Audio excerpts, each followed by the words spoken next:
우리가 인생을 살다 보면 후회할 일들이 많이 생기기도 하지요. 저도 그렇지만 여러분도 후회를 남기지 않는 삶을 살기를 바랍니다.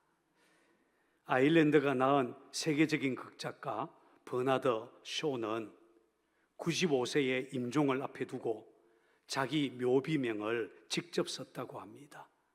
그가 쓴 묘비명은 이렇습니다. 우물쭈물하다가 내 이럴 줄 알았다. 그는 자신의 인생을 되돌아보면서 후회가 밀려오는 순간을 이렇게 표현한 것입니다. 사람은 누구나 한평생 멋진 인생을 살고 싶어 합니다. 그러나 인생을 마감하는 순간에 잘 살았노라 라고 말할 수 있는 사람 그리 많지 않을 것입니다.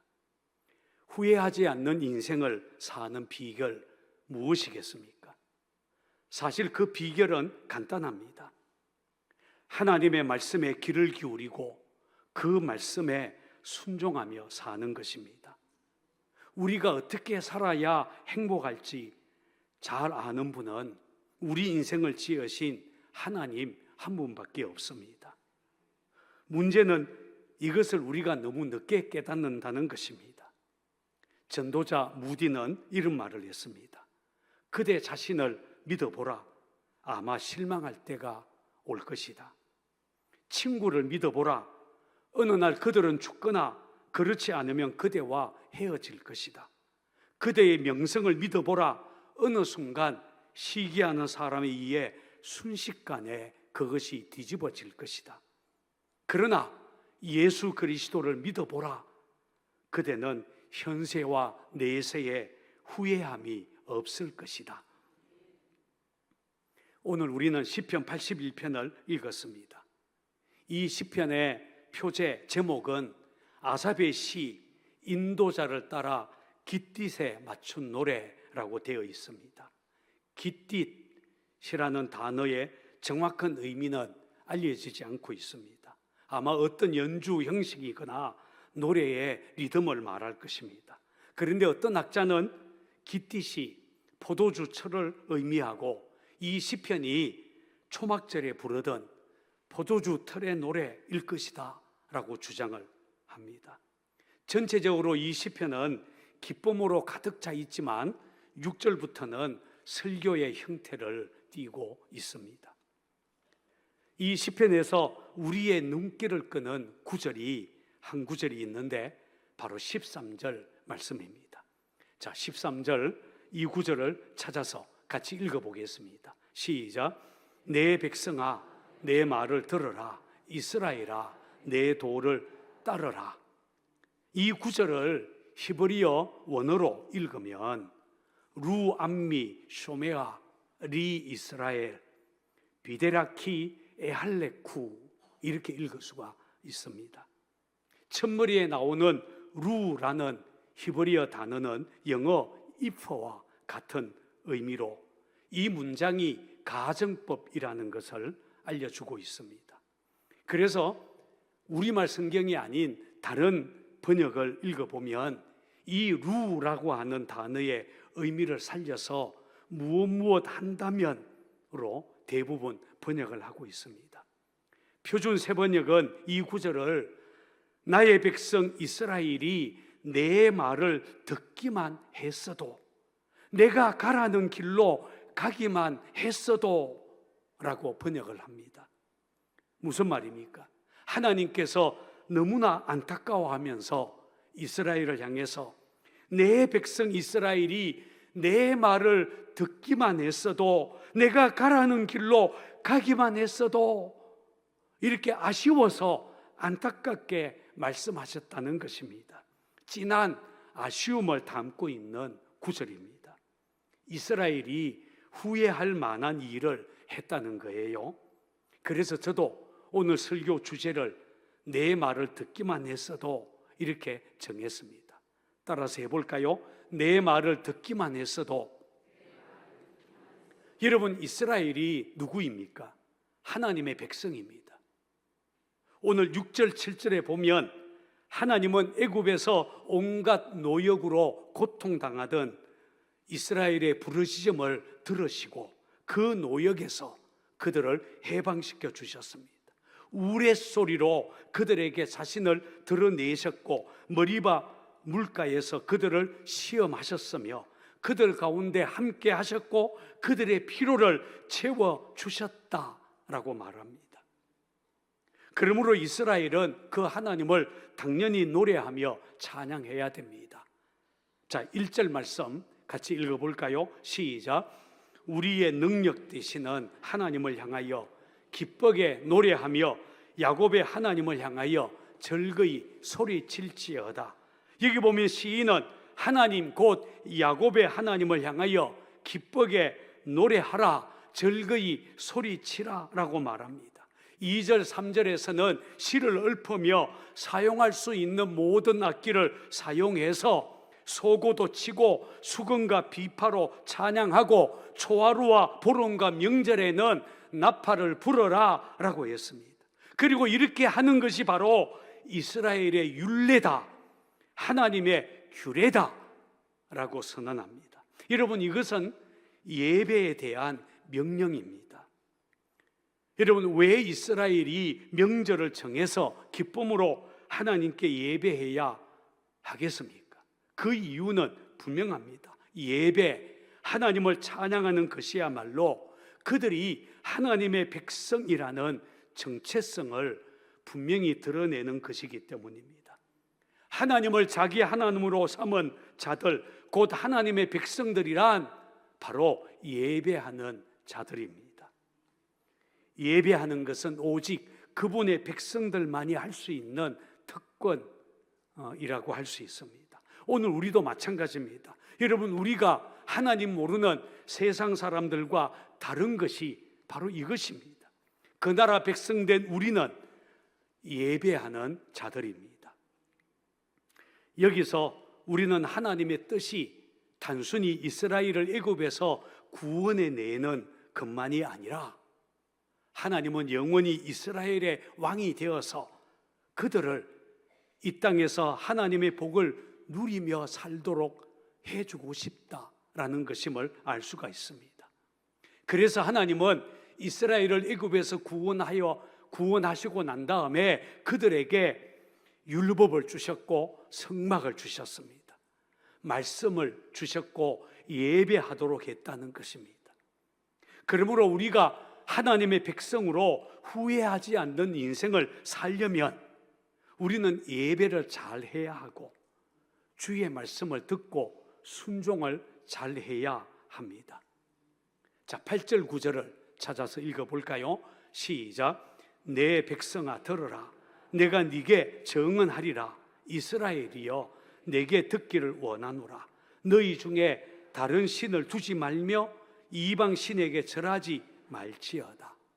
보세요, 이 시인은 마치 시내산에서 하나님께서 이스라엘 자손에게 율법을 주셨던 것처럼 그것을 현재화하듯이 들으라 내 백성이여 라고 말을 꺼냅니다. 그리고 우리가 잘 아는 십계명 중에 첫째 계명, 둘째 계명을 말씀하셨어요. 너희 중에 다른 신을 두지 말며 이방 신에게 절하지 말지어다. 시인이 이 말씀을 강조하는 것은 이 말씀이야말로 이스라엘이 복받는 길, 바로 후회 없는 인생을 사는 길이기 때문입니다. 흥미있는 것은 10절 말씀이에요. 자, 10절 말씀을 찾아서 읽어볼까요? 시작.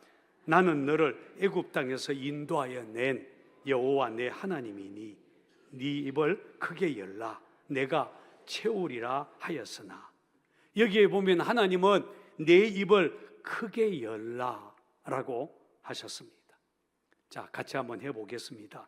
내 입을 크게 열라. 여러분, 이 말씀은 어미새를 향해 입을 크게 여는 새끼 새들을 연상시킵니다.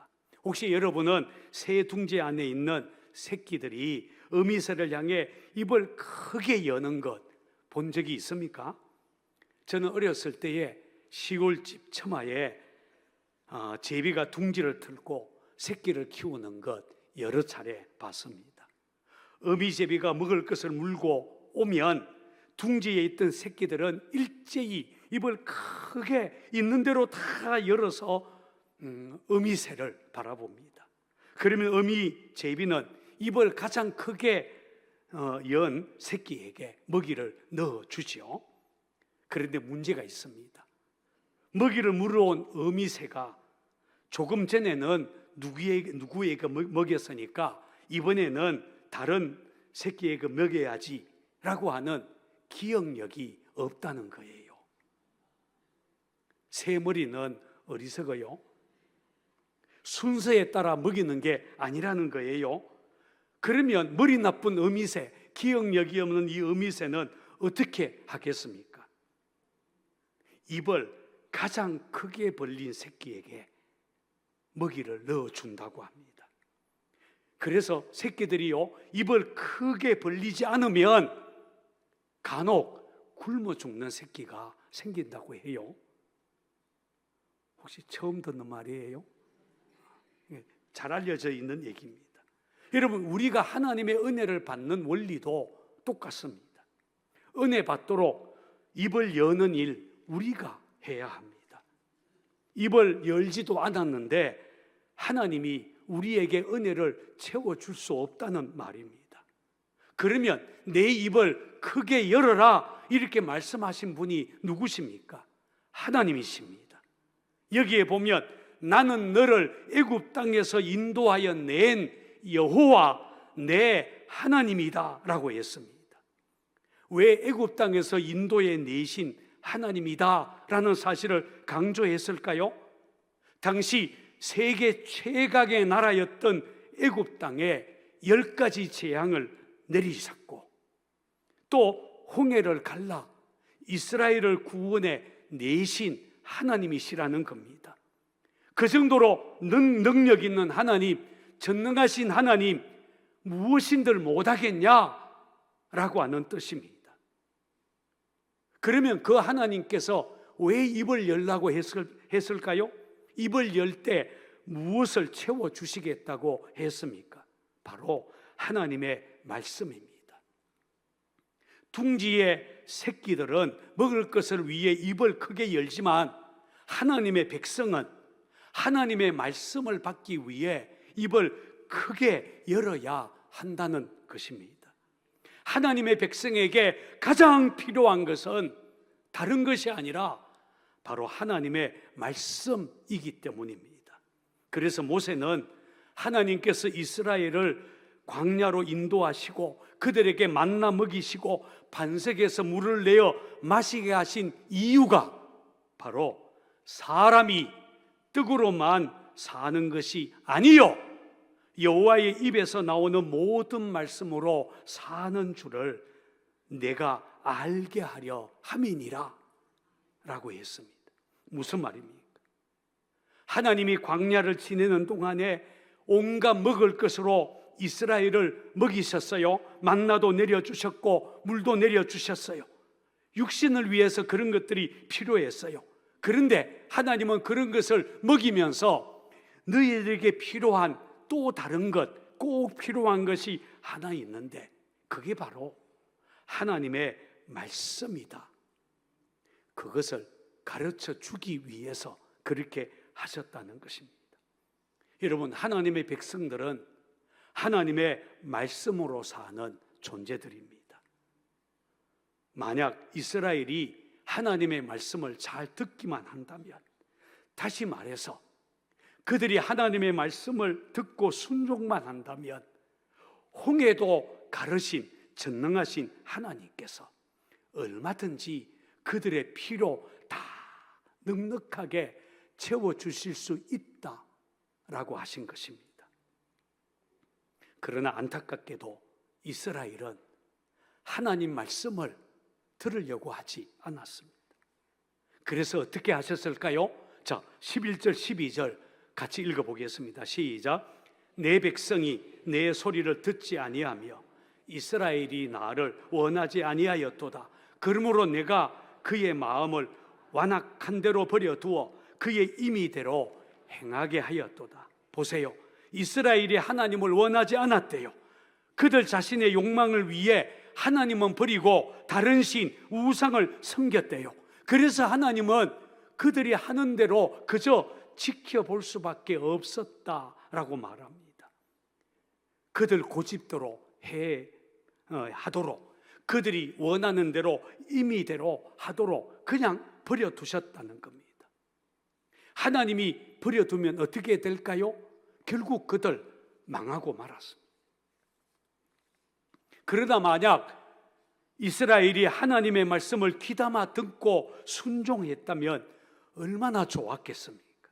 그래서 하나님이 나의 백성 이스라엘이 내 말을 듣기만 했어도, 내가 가라고 하는 그 길 가기만 했어도 너무 아쉬워서, 안타까워서 그렇게 말씀하셨습니다.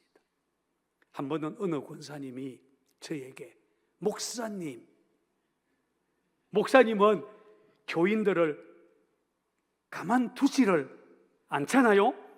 맨날 무슨 훈련 받아라, 성경 읽어라, 새벽기도 해라, 가만히 있는 꼴을 못 보지요? 그렇게 말했어요. 아니에요.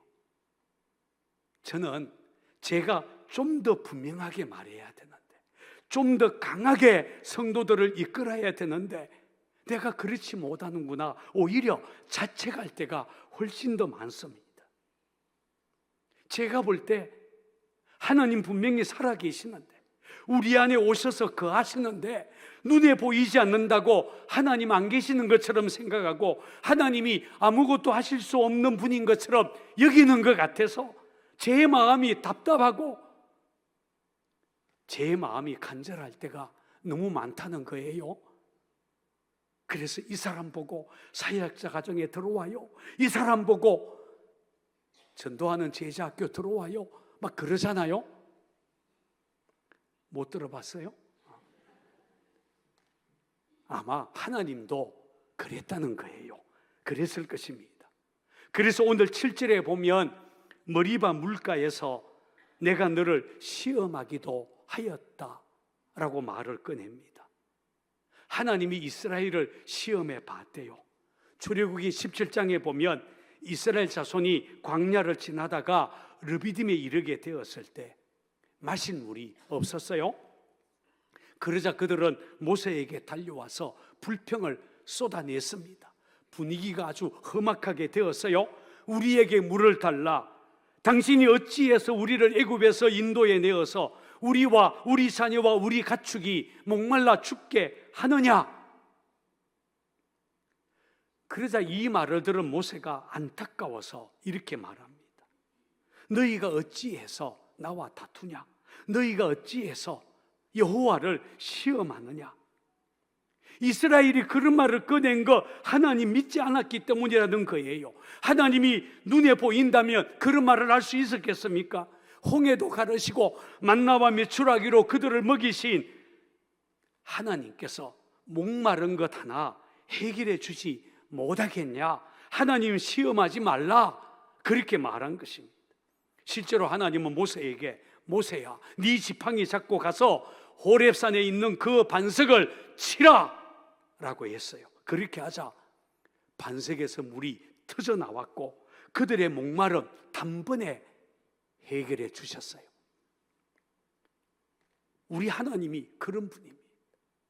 그런데 오늘 우리는 어떻습니까? 이미 구원받았다고 말하면서 하나님의 은혜로 믿음 생활하면서도 얼마나 자주 하나님 우리 중에 계신가 안 계신가 이렇게 묻고 있지 않습니까? 마치 하나님이 안 계시는 것처럼 좌절하고 염려하고 세상 두려워하고 있지 않습니까? 우리 안에 오신 주님 믿으시기 바랍니다. 그분의 말씀에 귀를 기울여야 합니다. 그래서 하나님이 내 입을 크게 열어라 라고 말씀하신 것입니다. 그리고 난 다음에 이렇게 약속하셨어요. 14절부터 16절 말씀 같이 읽어보겠습니다. 시작. 그리하면 내가 속히 그들의 원수를 누르고 내 손을 돌려 그들의 대적을 치리니 여호와를 미워하는 자는 그에게 복종하는 채 할지라도 그들의 시대는 영원히 계속되리라. 또 내가 기쁜 기름진 밀을 그들에게 먹이며 반석에서 나오는 꿀로 너를 만족하게 하리라 하셨도다. 보세요, 이게 바로 이스라엘을 인도하려는 하나님의 계획입니다. 그들이 하나님의 말씀만 들으면, 하나님이 가라고 하는 그 길만 가면 얼마든지 하나님은 그들의 원수를 치고 기름진 밀로 그들을 먹이시고 반석에서 나오는 꿀로 그들을 만족하게 해 주겠다라는 것입니다. 불행하게도 이스라엘이 그 말씀 듣지 않았어요. 어떻게 되었습니까? 길을 잃고 말았어요. 사사시대, 엘리 제사장 시대가 그랬습니다. 그들 중에 하나님의 말씀은 사라지고 왕의 말씀은 사라지고 자기 소견에 좋은 대로만 행하다가, 자기 고집대로만 행하다가 실패했어요. 이방인들에게 빼앗기고 심지어 하나님의 언약궤마저 빼앗기고 말았습니다. 레오날드 레이번 힐 목사님이 쓴 소돔에는 말씀이 없었다라는 책이 있어요. 오래전에 제가 읽은 책인데, 그는 이 책에서 소돔성이 멸망한 이유, 하나님의 말씀이 없었기 때문이다 라고 진단했습니다. 천사들이 와서 롯과 그 가족들에게 여호와께서 이 성을 멸하실 터이니 너희는 일어나 이곳에서 떠나라 라고 했을 때, 그들은 하나님의 말씀을 마치 농담처럼 여겼습니다. 여러분, 소돔성이 타락한 이유, 그들이 하나님의 말씀을 그저 우스갯소리, 가십 정도로만 여겼기 때문이라는 말입니다. 혹시 저와 여러분은 어떻습니까? 하나님의 말씀이 우리 안에서 희미해져 있지 않습니까? 설교 말씀이 도무지 귀에 들어오지 않고 성경을 펴면 잠만 쏟아집니까?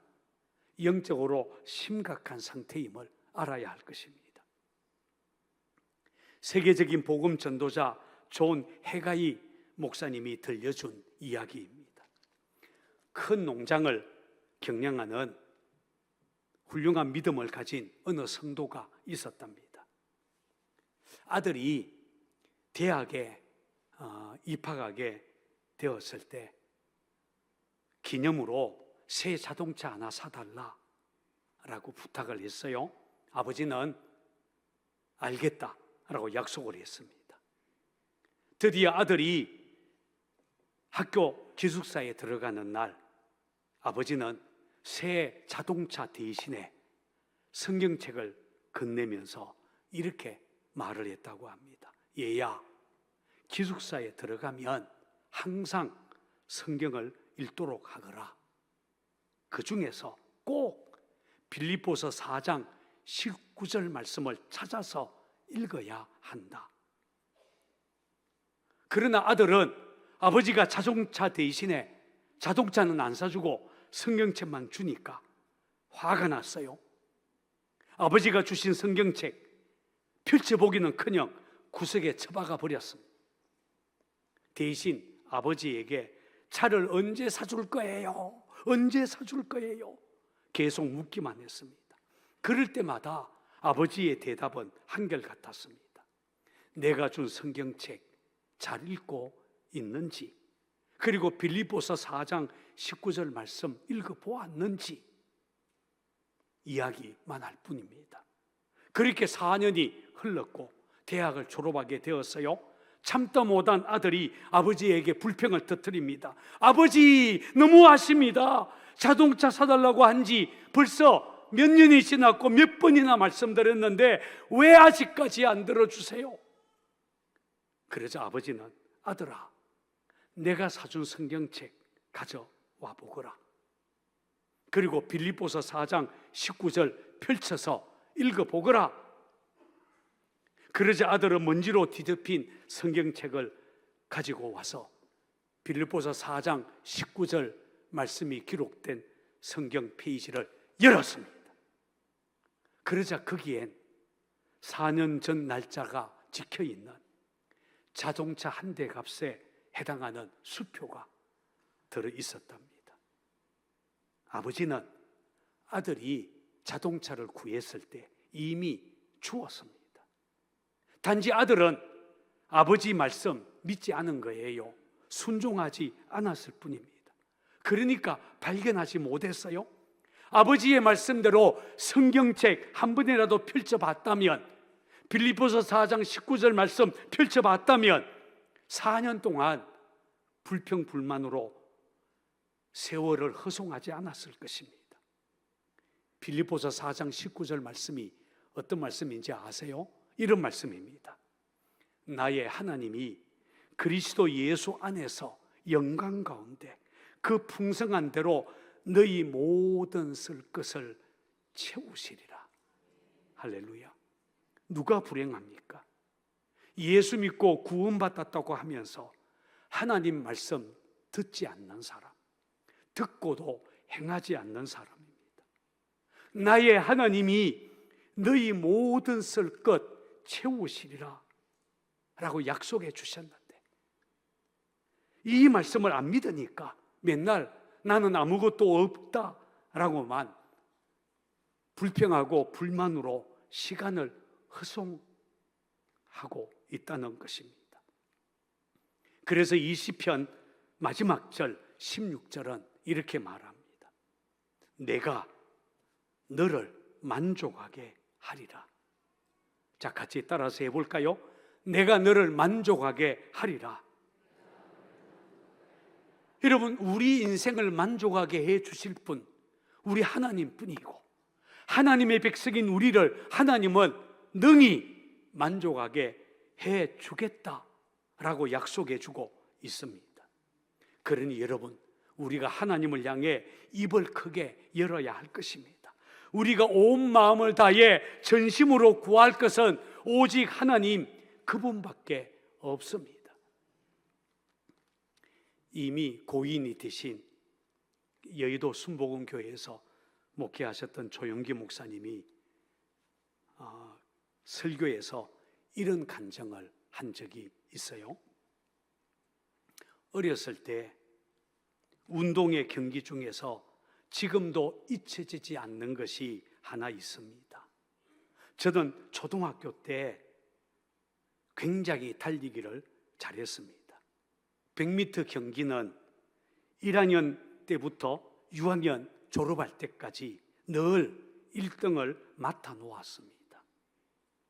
그런데 운동회를 할 때에 제가 꼴찌를 한 적이 있었습니다. 그것은 종이에 적혀 있는 사람을 찾아내어 함께 달리는 경기였습니다. 원래 저는 달리기를 잘하니까 당연히 그 경기에서도 1등으로 나갔는데, 그런데 종이를 딱 펴는 순간 눈앞이 캄캄해졌습니다. 종이에는 할머니 이렇게 적혀 있었습니다. 나는 할머니를 찾아서 함께 힘껏 달렸지만 그날은 등수에도 들지 못하고 꼴찌를 했습니다. 그런데 늘 꼴찌를 도맡아 하던 아이가 있었는데 그날은 1등으로 들어왔습니다. 왜냐하면 그 아이가 집어든 종이에는 체육 선생님 이렇게 적혀 있었습니다. 체육 선생님과 함께 달렸는데 이 아이가 잘 뛰지 못하니까 체육 선생님이 얘 나한테 업혀 이러고는 이 아이를 들쳐업고 뛰었습니다. 그리고 앞서가던 아이들을 1명, 2명 다 제치더니 당당히 1등을 차지했습니다. 이게 조영기 목사님의 간증이에요. 여러분, 하나님이 우리를 업고 뛰어야 우리는 세상 이길 수 있습니다. 하나님의 백성인 우리는 우리 꾀나 우리의 경험이나 우리 능력으로 사는 그런 사람들이 아닙니다. 저와 여러분은 예배로 살아야 하고 하나님 말씀으로 살아야 합니다. 언제 우리가 세상을 이길 힘, 능력을 얻을 수 있습니까? 하나님을 찬양하고 예배할 때입니다. 하나님의 사랑이 임하고 주님의 은혜가 가슴에 부어지고 성령님이 우리 안에 역사할 때 우리는 세상 이길 힘을 얻습니다. 여러분, 언제 우리가 세상 사람들보다 더 지혜롭고 만족스러운 삶을 살 수 있겠습니까? 하나님의 말씀을 듣고 순종할 때입니다. 하나님의 말씀은 우리에게 지혜를 주고, 우리가 하나님의 말씀에 순종하면 하나님은 우리 인생을 만족하게 하십니다. 그러므로 오늘 저와 여러분들이 후회하지 않는 인생을 살려면 입을 크게 열고 하나님을 찾아야 됩니다. 그분의 말씀을 들어야 됩니다. 말씀으로 체험받고 순종해야 합니다. 그러면 하나님은 우리의 필요를 채워주시되 넉넉히 채워주시고 우리의 영혼을 만족하게 하실 것입니다. 오늘 저와 여러분들, 우리 상곡교회 모든 성도들이 그렇게 되기를 주의 이름으로 축원을